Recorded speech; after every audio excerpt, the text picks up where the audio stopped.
Hello everyone. Today's story takes us to the San Francisco Bay Area in the northern part of California. This is a vast region made up of 9 counties, widely known as one of the most important economic hubs in the world. At the southern edge of the bay lies Santa Clara County, the very heart of the legendary Silicon Valley. Here you will find the global headquarters of technology giants like Apple, Google, and many other household names. In this land of innovation and opportunity, where countless dreams are nurtured, lived an accomplished young couple of Chinese origin. Both were graduates of Tsinghua University, one of the most prestigious schools in China, and both had secured careers at Google, a company recognized as one of the most powerful tech firms in the world. To the outside world, they looked like the perfect picture of success. But behind that seemingly flawless marriage, an unexpected tragedy was quietly taking shape, one that would soon place the couple at the center of international attention. To understand what happened, let us go back to the morning of January 16, 2024. That Tuesday, at around 10 a.m., the emergency call center in Santa Clara County received a phone call. The caller explained they had been trying to reach a friend but received no response. Out of growing concern, they asked the police to check in at the friend's house just to make sure everything was all right. In the United States, when such calls come in, police officers are obligated to conduct what is known as a wellness check. It's a standard procedure meant to ensure the safety of individuals, even if there are no immediate signs of danger. When there's no clear emergency response times can be slower, sometimes up to an hour after the initial call. At around 11:10 a.m., officers arrived at the given address. It was a modern 2-story home with a clean white facade and gray-tiled roof. The property had a garage, a neatly trimmed lawn, and a few well-maintained trees in the front yard. Interestingly, 2 brand-new toilets were still in their boxes outside, suggesting that some renovation work was underway inside the home. From the outside, there was nothing unusual. The officers knocked firmly on the door, announcing themselves, but no one responded. After repeated attempts, they circled the house to investigate further.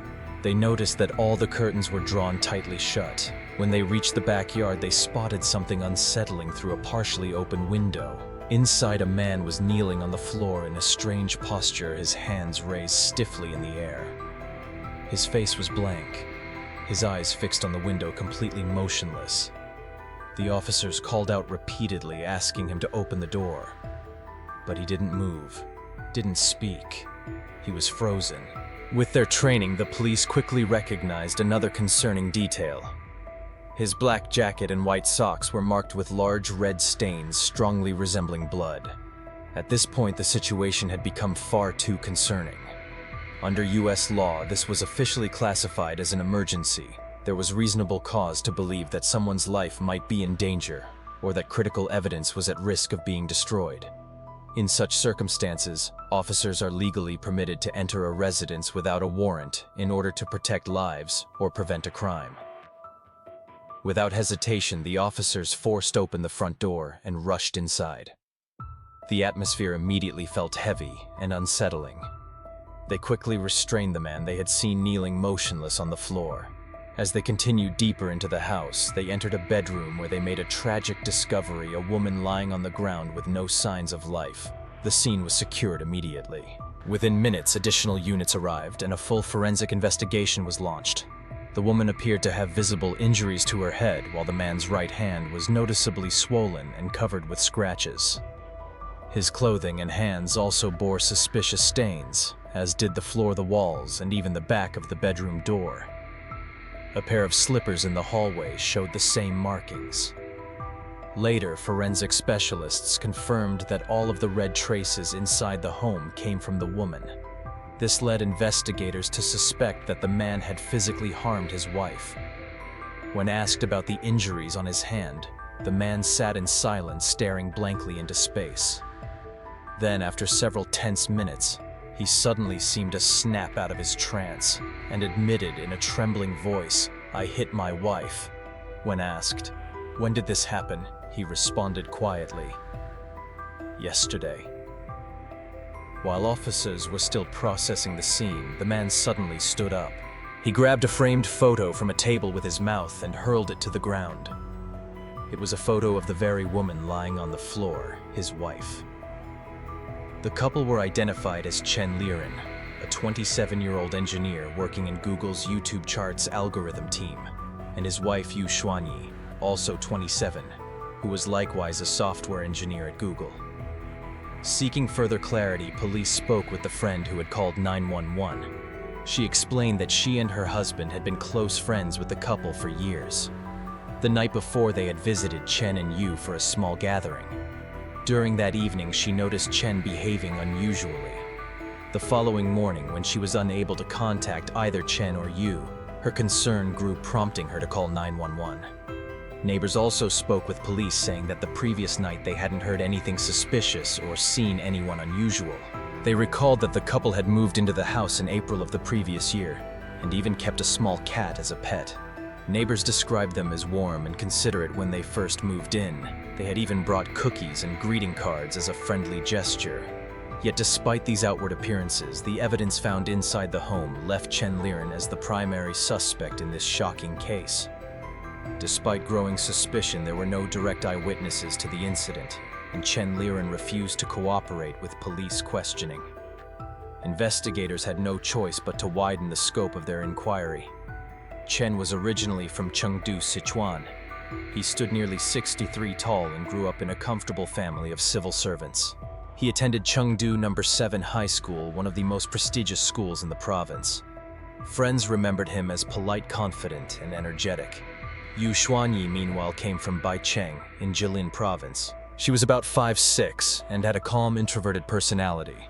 She had been the top student in the natural sciences track in Songyuan, scoring an extraordinary 702 points on the Gaokao, China's fiercely competitive national college entrance exam.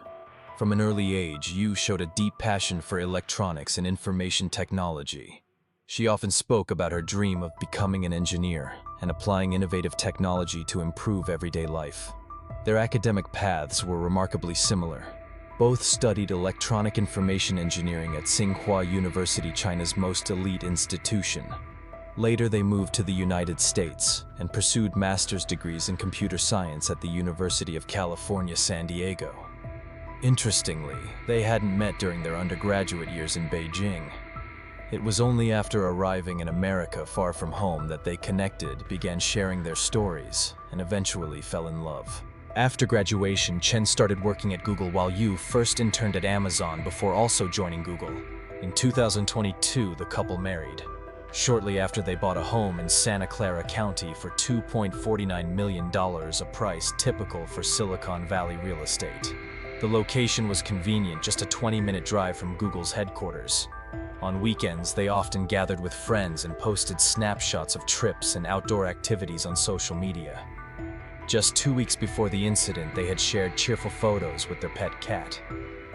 To outsiders, Chen Liren and Yu Xuanyi looked like the perfect model of stability and happiness. But for those who knew them more closely, it was unimaginable that such a tragedy could unfold. In the Bay Area, where the Asian community is large and where both Chen and Yu were considered exceptionally accomplished, the case caused an immediate uproar. People speculated endlessly, trying to understand what could have driven two such promising individuals into disaster. At the time, one rumor spread widely. Some believed the couple had been caught up in Google's large-scale layoffs, leaving them unable to manage their enormous mortgage and under crushing financial pressure. That theory suggested money troubles had sparked conflict, leading to tragedy. However, the rumor quickly collapsed. Employment records confirmed that both Chen and Yu remained active employees at Google. As the criminal proceedings advanced, more details began to surface. 2 days after the incident, prosecutors officially charged Chen Liren with the intentional killing of his wife Yu Xuanyi. In the United States, the criminal process typically moves through 4 main stages: investigation, pre-trial, trial, and post-trial, including appeals or sentencing. Once charges are filed, the accused must appear for an arraignment hearing. An arraignment is not a full trial. Its purpose is to formally inform the defendant of the charges, advise them of their legal rights, such as the right to remain silent, and the right to counsel, and determine bail eligibility or set the amount. Typically, arraignments occur within 48 hours of arrest. The arraignment for Chen Liren was originally scheduled for February 19th. However, he delayed the hearing, citing treatment in the hospital as the reason he could not appear. He went on to postpone the arraignment 4 more times with the same explanation. After the incident, Chen's father flew from China to the United States and hired a veteran criminal defense attorney with more than 40 years of experience. This lawyer had handled thousands of cases and was known for his expertise in domestic violence and homicide trials. Meanwhile, Yu Xuanyi's parents were in China struggling with visa procedures in the hope of traveling to the US to see their daughter one last time. 3 weeks after the incident, Chen was moved from the hospital to the Santa Clara County Main Jail North and was denied bail. 3 days later, on Lunar New Year's Eve, Chen finally appeared for his arraignment, his first public appearance since his arrest. He wore a yellow jail uniform and a white protective helmet designed to prevent inmates from self-harm. In California, the color of prison uniforms signals different levels of risk and classification. Orange is the most common worn by most inmates. Red is for high-risk or violent inmates who require close monitoring. Yellow is designated for inmates with mental health concerns, typically housed in special units. Blue is usually given to low-risk inmates with good behavior. Some analysts suggested that Chen's yellow uniform indicated he had been transferred from a jail psychiatric ward to the courtroom. However, this did not mean he had been formally diagnosed with a mental illness. More likely, his lawyer was preparing to request a mental health evaluation. That arraignment session ended quickly. The defense attorney acknowledged receiving the indictment, but did not enter a plea, meaning no admission or denial was made. The judge granted Chen another chance to enter a plea on April 19th. When April 19th arrived, the plea hearing took place. Chen again remained silent, and his lawyer requested a delay, explaining they were still waiting for the autopsy report on Yu Xuanyi. 2 months later, the Santa Clara court held a second plea hearing. This time, Chen appeared in a red jail uniform, suggesting he may have been reclassified as high risk or placed in isolated housing. The session lasted only 3 minutes, and once again the defense asked for a postponement, saying they had not reviewed the autopsy report. 4 months later, the third plea hearing was held. The defense revealed they had obtained medical records from China related to Chen's mental health and needed more time to translate and study them. The court agreed to another delay, setting the next date for May 2025. In interviews after that hearing, the defense attorney explained that he needed to thoroughly examine the medical records before finalizing a strategy. He also noted that under US law, homicide charges could be distinguished as lawful or unlawful, for example, in cases of justified self-defense. When asked if this might apply in Chen's case, the lawyer declined to answer directly. By January 2025, 1 year after the incident, the case returned to court for the fourth plea hearing. Chen appeared in a red uniform, beige pants, and black shoes. He looked heavier than the year before, but his demeanor appeared calm and stable. This hearing was expected to include a formal plea. However, the judge did not directly ask Chen whether he would plead guilty or not guilty. Afterward, the defense attorney stated that the case would now move into the pre-trial stage. This suggested the judge was treating Chen's position as a not guilty plea by default. The pre-trial phase, also known as a preliminary hearing, takes place after arraignment and before a full trial. Its purpose is to determine whether sufficient evidence exists to support the charges. Prosecutors present their case to the judge, while the defense can cross-examine witnesses to test the credibility of their testimony. In the end, the judge decides whether the case should proceed to a formal criminal trial. During this phase of the case, the defendant still had the opportunity to enter a plea guilty or not guilty. On June 23, 2025, the proceedings entered the pre-trial stage, which lasted 3 days in the Santa Clara County Court. Beyond testimony from police officers and the friend who had called 911, the introduction of home surveillance footage and the appearance of a key witness shifted the narrative in unexpected ways. Let us rewind to the night before the tragedy. That day, a close friend of the couple, Wang Zichun, who would later be the person to call for help, had just returned from a trip abroad. She was also a Tsinghua University alum and had known Chen Liren since 2018. After graduation, she settled in the Bay Area with her husband. By 2019, her family and the Chen Yu household had become close due to shared hobbies and frequent gatherings. Their parents even reminded them to rely on one another while living in a foreign country. On that particular day, after returning from her trip, Wang Zichun invited Chen and Yu out for dinner along with some friends. The couple declined. Yu explained that Chen was stressed with work and in no mood to socialize. Later that evening, Wang and her husband received a message from Chen's mother. She said she had been unable to reach her son for some time and asked them to check on him. Around 6:30 p.m., Wang and her husband went to the couple's home. The atmosphere felt heavy the moment they entered. They tried to start a conversation, hoping to ease Chen's mind, but he barely spoke, giving only short replies. Each time, Yu filled in the details, explaining that Chen had been under intense pressure at work, constantly monitored by his manager, and even showing symptoms like auditory hallucinations and physical tension. His hands trembled slightly as he spoke. Wang and her husband were surprised and concerned. They suggested the group eat a simple meal and rest, planning to go to the hospital together the following day. They ordered food delivery. Shortly after, the two husbands stepped outside to pick it up, leaving Wang and Yu alone. In that private moment, Yu suddenly asked, if someone reported a colleague at the company, would it always succeed? Wang was puzzled. Yu then shared what was troubling her. Chen's ex-girlfriend had recently come to the Bay Area to see him. Before leaving, she had asked if he wanted to come to the airport. Despite being upset, Chen went. And before she boarded her flight, he kissed her on the cheek. The ex-girlfriend, referred to here as Miss Jiang, worked at an internet company in Seattle like Google under Alphabet's umbrella. This connection made Yu fear that Jiang might file a complaint against Chen within the corporate structure. In truth, Chen's lingering ties with his ex had long haunted Yu. Even before marriage, she had caught him reconnecting only for him to delete numbers and promise it was over. Yet the cycle repeated. Chen sometimes compared Yu unfavorably to Jiang, or even to the wives of his friends, criticizing her looks, interests, and income. On one occasion, he told her bluntly, "If it weren't for you, my life would be better." Right before the wedding, Chen even confided to friends that he was unsure whether to marry Yu at all. After the marriage, Yu frequently shared her distress with Wang, saying Chen had never fully let go of the past. That evening after dinner, when the Wangs were preparing to leave, Yu pulled Wang aside. She revealed that she had found a Google Doc on Chen's phone written by his ex.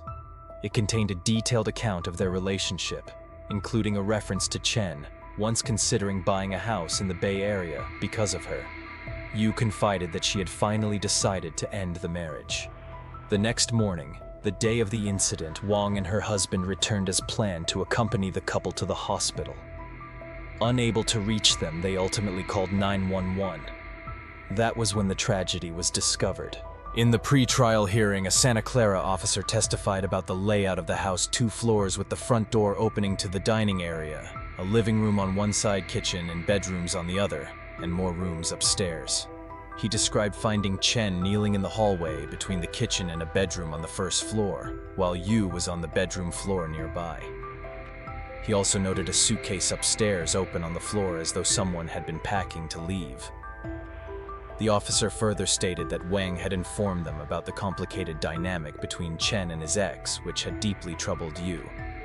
This testimony was consistent with Wang's own account. Another officer then presented 2 pieces of surveillance footage that helped reconstruct the couple's movements.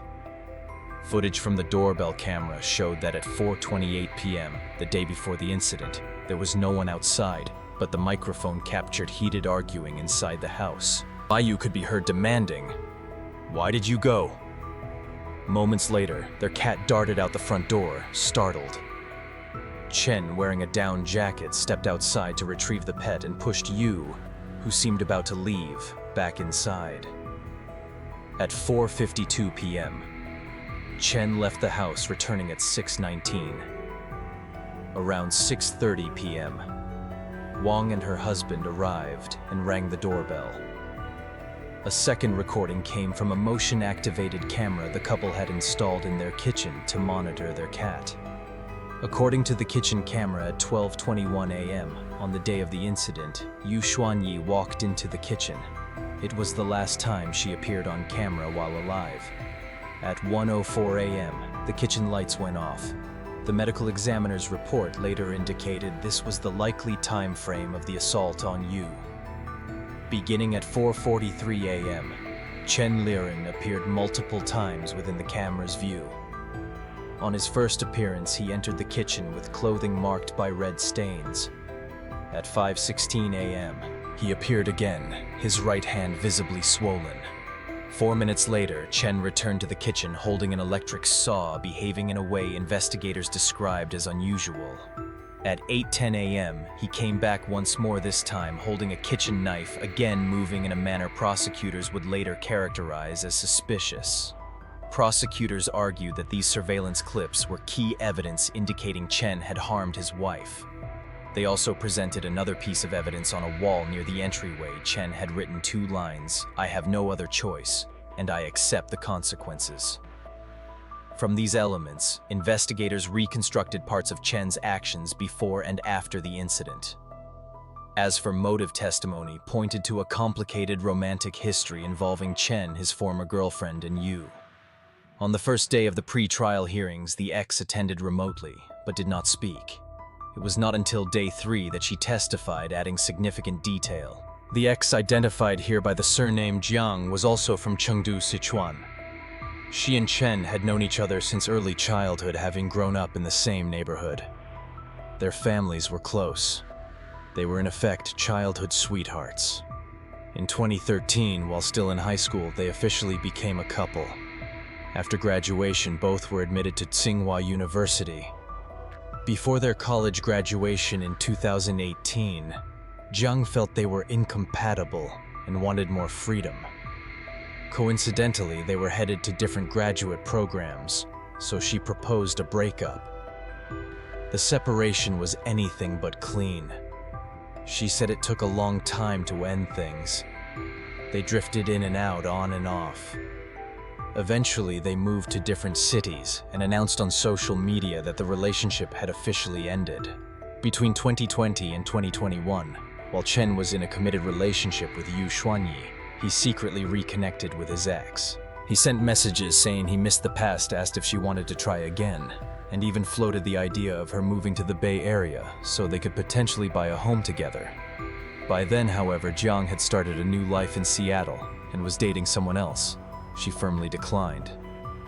In July 2023, she got engaged. She wrote a personal Google Doc, a kind of private journal recording her emotions and history with Chen. She later explained that it was meant purely for herself, stored on Google Drive, a way to press delete on the past. But life did not cooperate.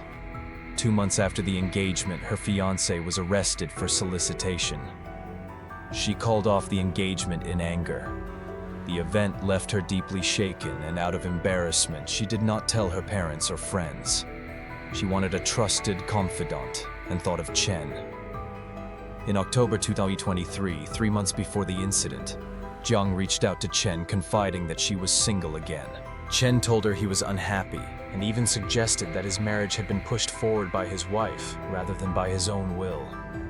During the pre-trial, Jiang testified that she was emotionally unstable at the time and had shared the Google Doc with Chen, though she didn't recall what she said when sending it. Friends aware of her post-breakup depression invited her to the Bay Area to see a show. In mid-November, she flew in.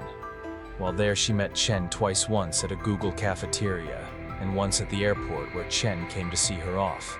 She said she asked if he wanted to meet at the airport because she hoped to mark it as a final civilized goodbye.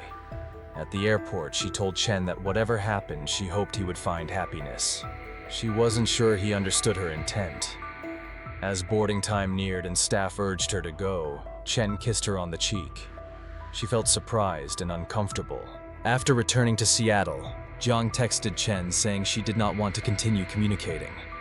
Chen replied that his wife had installed tracking on his phone and knew about the airport meeting. He then blocked Jiang. Unbeknownst to Jiang, the airport meeting coincided closely with Chen and Yu's first wedding anniversary. On that day, Chen wore a jacket Jiang had once given him, a detail that enraged Yu. Early the morning before the incident, Yu discovered the Google Doc on Chen's phone. Reading the meticulous chronicle of Chen and Jiang's relationship made her even more upset. She left sharp comments on the document, essentially rebuking Jiang and insisting that Chen should have no contact with her. That afternoon, Jiang, as the file's owner, saw the comments. She replied with empathy. "I understand you. When I was with Chen, I also compared myself to his ex and felt insecure. If I were your friend, I would advise you to reconsider this marriage." That Google Doc may have been the final straw that pushed Yu to her limit. That was why just one day before the incident, Yu Xuanyi confided to her close friend Wang Zichun that she had decided to leave her husband. What became particularly significant in court was that before the pre-trial hearings, police had already discovered the Google Doc and interviewed Jiang. During questioning, she broke down in tears, telling investigators, "I deeply regret not giving him another chance. I should have agreed." At trial, prosecutors played the recording of this statement and asked Jiang whether it meant she had expressed remorse about not reconciling with Chen. Jiang denied this interpretation, saying she had only been overwhelmed with despair at the time, suggesting that compared to her fiancé's betrayal, even returning to Chen would have felt less painful. Jiang had also sent an email to police in which she wrote, "Chen Liren is someone who always considers consequences. He wanted to divorce and come back to me, but he didn't dare. He knew it could ruin him financially, and I would not have agreed anyway. He never acts without a fallback plan. I have never seen him do anything irrational. The way he shows anger is silence." After 3 days, the pre-trial hearings concluded. The judge ruled that prosecutors had presented sufficient evidence to support formal murder charges against Chen Liren, and the case advanced into the next phase of litigation. On July 10th, the Santa Clara County Court held a subpoena hearing for this case. Such hearings are not required in every trial. They are designed to compel one side to provide documents, records, or other materials necessary to ensure both prosecution and defense have access to critical evidence. Chen's defense attorney formally denied all charges, and at the same time waived Chen's constitutional right to a speedy trial within 60 days. This move signaled a clear, not guilty strategy and a desire to prolong proceedings, either to buy more time for preparation or to create space for possible plea negotiations. Initially, the hearing was expected to center on subpoenas for Chen's medical records, but because no court clerk was present to transcribe the session, both sides agreed to postpone for a week. At the second hearing, defense counsel reported that they had submitted requests to 3 hospitals, including Stanford Medical Center, but had not yet received records from another facility. The judge set August 4th as the tentative continuation date. Given the sensitivity of health-related information, the next subpoena hearing would not be open to the public. Meanwhile, prosecutors requested that Jiang provide the Google Doc as evidence. Her attorney submitted the file, but also petitioned for a protective order to prevent its contents from being made public. The lawyer argued that Jiang had already endured waves of online harassment and hateful messages, with personal details leaked across social media to the point she could not even access her email. For that reason, they urged the court to keep the document sealed in all future hearings, shielding it from the public record.